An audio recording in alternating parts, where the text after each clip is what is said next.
Hello everyone, welcome back to my channel. My name is Tori if you're new here, and today I am super excited to be sharing with you 3 of my all-time favorite vegan breakfast recipes. These are all so good and so easy, and we've got a little bit of sweet and a little bit of salty, so depending on what your breakfast preferences are, we've got something for everyone. If you haven't already, please be sure to hit that subscribe button below. It would really mean a lot to me, and also give this video a thumbs up.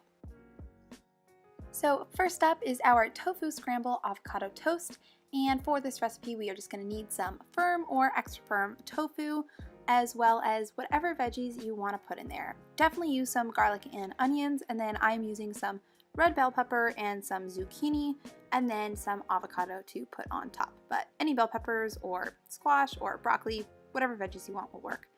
And then some lime or lemon, and for seasoning we have some curry powder, some cumin, some salt, some coconut oil for cooking, and then we're also using some soy sauce, but I didn't show that here. And then most importantly we have some nutritional yeast, which is just going to give it a nice eggy cheesy flavor, so don't skip that step. We're just going to start with heating up the coconut oil and then adding our onions and garlic and then letting those cook for a little bit.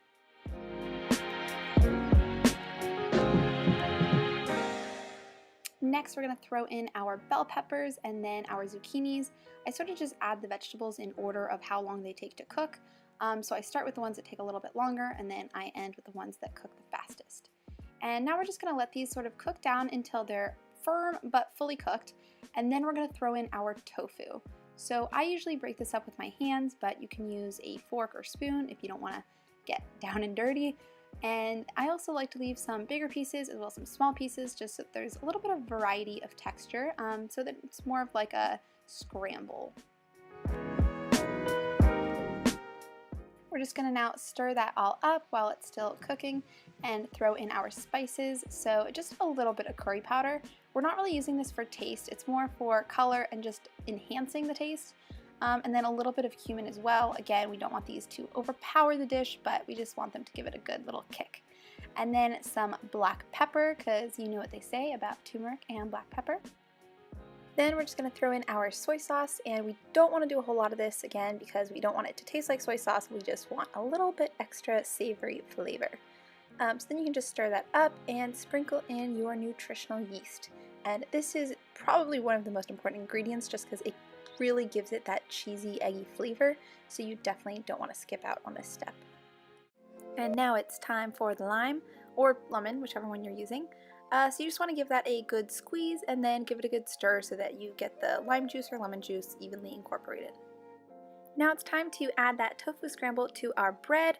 I'm just using a couple slices of rye bread here, but you could use whatever your favorite bread is. I feel like this would probably taste really good on sourdough, but I didn't have sourdough, so oh well.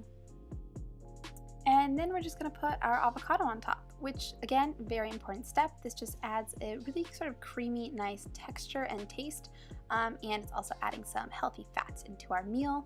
And then topping it with some fresh parsley, which you don't have to do, pretty optional. I just did it so that it would look prettier.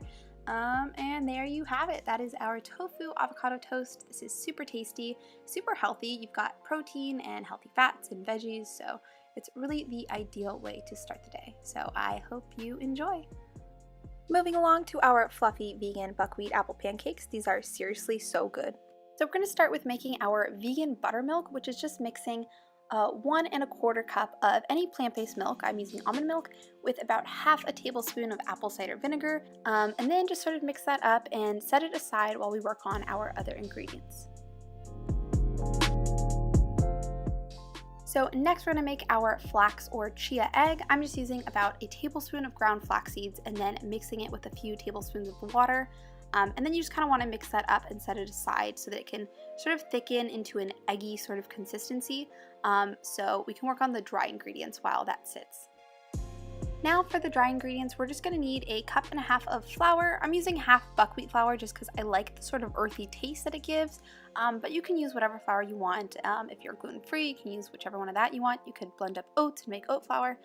Anything will work. I used half buckwheat and half whole grain spelt, and I also just scoop it into the cup rather than scoop it out of the bag or the box. because you get less dense of a cup this way. I find that if you scoop it out of the jar, it can be really tightly packed and you end up with more flour than you want. So that is why I am scooping it into the cup. So now we're just going to add that 1.5 cups of flour to the bowl, and then add the rest of our dry ingredients. So we're just going to need 2 teaspoons of baking powder, 1 teaspoon of baking soda, about a tablespoon of sugar, but this is definitely optional, you don't have to do that, and then adding a dash of salt. Next, some vanilla powder or vanilla extract, and then a dash of cinnamon. I don't add a whole lot of cinnamon at this point because I always sprinkle it on top at the end, so you don't need that much right now. Then you just want to mix it up, make sure it's all nice and well incorporated before we mix in our wet ingredients. So we're going to start with about 2 tablespoons of melted coconut oil, and then our flax egg, and then our vegan buttermilk. Then you just want to mix this all up evenly, make sure there's no clumps, and this is also the point in which you would add some chopped up apple or pear, but I entirely forgot to do this, so you're going to see me remember a little bit later. I add them in once they're on the pan. So during this time you want your pan to have been heating up because you really want it to be pretty hot by the time you add your batter. I always find my last pancakes are the best because the pan has had the most time to heat up. So then we're just going to heat up some coconut oil and add our pancake batter, and you can make these into whatever sizes you want, but I like to keep them on the smaller side so that it's easier to flip. And you'll kind of see some bubbling start to come up, which is good. You want it to do that. It just means that you have some air in there, so they're going to be extra fluffy.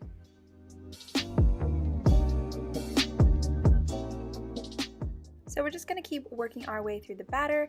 And here you see me remember to finally put in the apples, or I think I actually use pear. Definitely easier if you add it into the batter, but oh well. So now for my favorite part is the toppings. You can totally go crazy with these, or you can keep them simple, but I like to add some chopped up apple or pear, some more ground flax seeds, drizzle of maple syrup, and I will definitely be adding more. This was just sort of, I guess, a starting base, and then some coconut cream. I just kind of take the cream off the top of a can of full-fat coconut milk. It's really good if you whip it and add some sweetener so that it's like whipped cream, but I was too lazy for that, so I just use the cream, and it kind of melts anyway, so it doesn't really matter. And then some crushed up walnuts, as well as some cinnamon. And as promised, there's that extra maple syrup, and I probably added more as I ate as well. So there you have it, your fluffy vegan buckwheat apple pancakes. These are so good, and they're really good to share with non-vegans too, because who doesn't love pancakes? If you do try this recipe, please let me know down in the comments below how you liked it. So last but certainly not least is our blueberry vanilla chia seed jam, and this is so good and so versatile you could literally put it on anything. So unfortunately I lost the footage where I added the blueberries to the pot, but basically just add about 4 cups of fresh blueberries to the pot and turn the heat on medium-low and let it simmer for about 20 minutes. Then we're going to add about a tablespoon of lemon juice, and also the blueberries will sort of release water as they cook, so you'll see that they get more and more liquidy as they boil. Then we're just going to add a little bit of vanilla extract. I'm using vanilla powder, but you can use whichever. And then once the heat is turned off, you can add about 2 tablespoons of chia seeds. So most traditional marmalade or jam recipes use a lot of sugar, which sort of helps thicken it up and make it a little bit more gelatinous, but we're not going to be using all that sugar. So the chia seeds are going to really help absorb a lot of this extra liquid and give it that thicker consistency. This is also really nice though because the chia seeds help bring some healthy fats to the jam, so it's going to be a lot more satisfying and filling.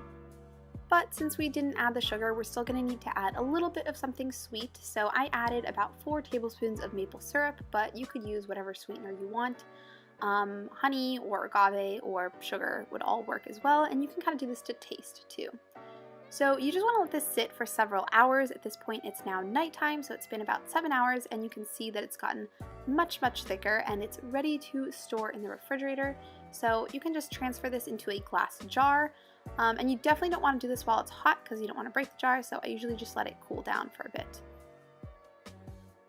So there you have your delicious blueberry vanilla jam. I honestly love this on everything. I put it in yogurt bowls, I put it on toast, I put it in sandwiches. But for our breakfast of choice today, we're going to be making a nut butter and jelly toast. So I'm just using a couple slices of toasted spelt bread and then putting a thick layer of sunflower butter on there. I probably should have used more sunflower butter, it would have tasted better, but I kind of added it as I went since I found that my first layer was a little too thin. I think this would probably taste best with almond butter. I didn't have any almond butter at the time, but I tried it with peanut butter later in the day and that was delicious, so I could only imagine that almond butter would have been perfection. Now we're just going to spread a thick, generous layer of our jam on there. You can kind of do the ratios to whatever your preferences are, but I always think the more the better. And there you have it. It looks so delicious. Wow, I'm getting hungry again. The color is also beautiful, and you can just put fruit on there if you want. You could eat them just like that. I think sliced bananas would be really good. But yeah, it's super flexible and delicious. It was actually so good that I had to make more of them. I didn't have any bread left, so I put this on a rice cake, and I used peanut butter instead of sunflower butter this time, which was honestly probably a better call. It was just a little bit creamier and a little bit more delicious, and I feel like a salted nut butter would work well for this because it creates more contrast with the sweet jam and the salted nut butter. So there you have it, your 3 vegan breakfast recipes. These are all super delicious and I really hope you try them. If you do, please let me know how they turn out in the comments below. And I really hope you enjoyed this video. If you did, give it a thumbs up and subscribe. And I'll see you in my next video.